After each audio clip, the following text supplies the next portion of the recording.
تخيل كده إنك صحيت الصبح لقيت تلاجتك ذكية وبتقول لك إنها طلبت لك لبن عشان اللي عندك خلص، بس فجأة تكتشف إن التلاجة دي هي اللي سرقت بيانات فيزتك، أو تخيل إن عربيتك اللي ماشية بالكهربا قررت فجأة إنها تاخدك مشوار أنت ما كنتش عايز تروحه. الكلام ده مش خيال علمي من فيلم هوليوود، ده الواقع اللي إحنا داخلين عليه.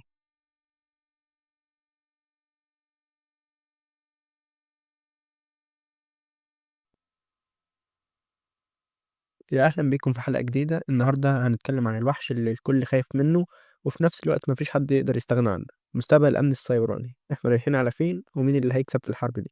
الهاكرز ولا أنظمة الحماية؟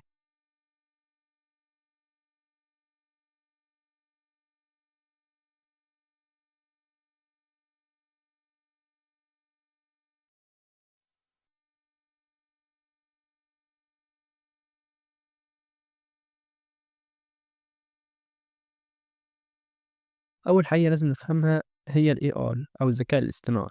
زمان الهاكر كان بيقعد ساعات وأيام يكتب في كود عشان يخترق سيستم. دلوقتي الهاكر بقى بيستخدم ذكاء اصطناعي يعمل له الشغل ده في ثواني. بيعملوا حاجة اسمها ديب فيك، يعني ممكن يجيلك فيديو كول من مديرك في الشغل يطلب منك تحول فلوس، وتكتشف في الآخر إن ده مش مديرك، ده فيديو متفبرك بال AI.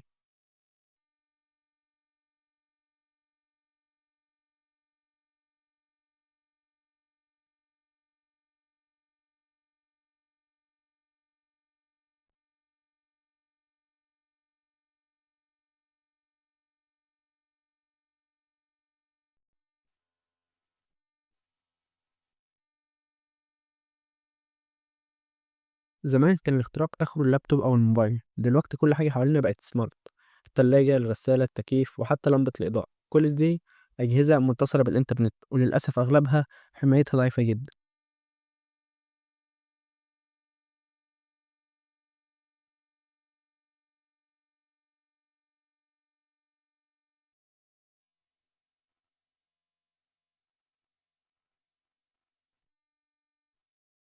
المستقبل بيقول إن الإنترنت الأشياء هيبقى هو الثغرة الأكبر.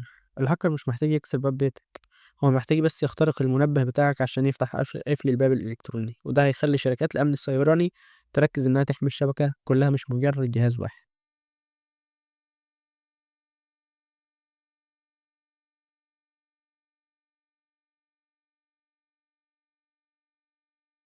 اسمحوا لي بقى أعلي الريتم شوية ونطلع لليفل الوحش.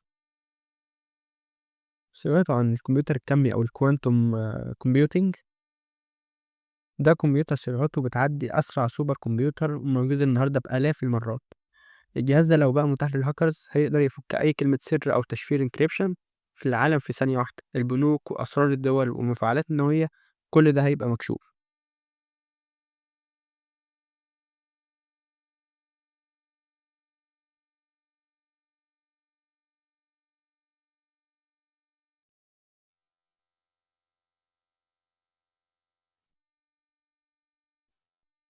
عشان كده في دلوقتي سباق عالمي اللي عمل حاجة اسمها بوست كوانتوم كريبتوغرافي، يعني تشفير جديد يقدر يصمد قدام الكمبيوترات الجبارة دي. يعني احنا بنبني الحصون قبل ما العدو يجهز المدافع بتاعته.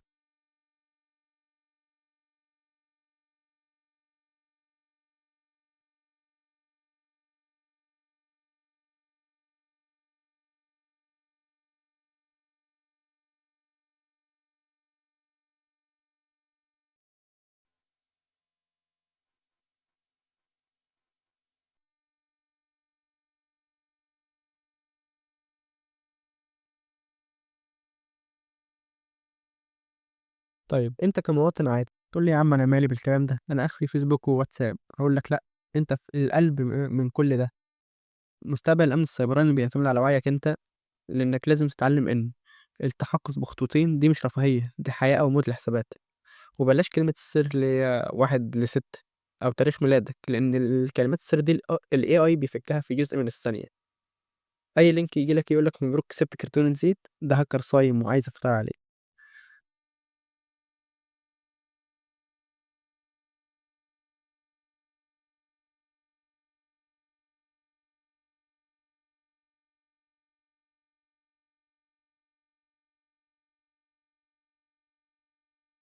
في النهاية الأمن السيبراني مش مجرد برامج بننزلها، ده صراع عقول مش هينتهي، العالم بيتغير والبيانات بقت هي الذهب الجديد.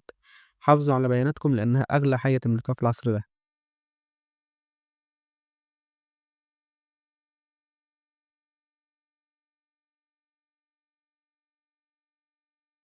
لو عجبكم الفيديو ما تنسوش تعملوا لايك وتشتركوا في القناة وقولوا لي في التعليقات إيه أكتر حاجة بتخافوا عليها من الاختراق. أشوفكم الحلقة الجاية. سلام.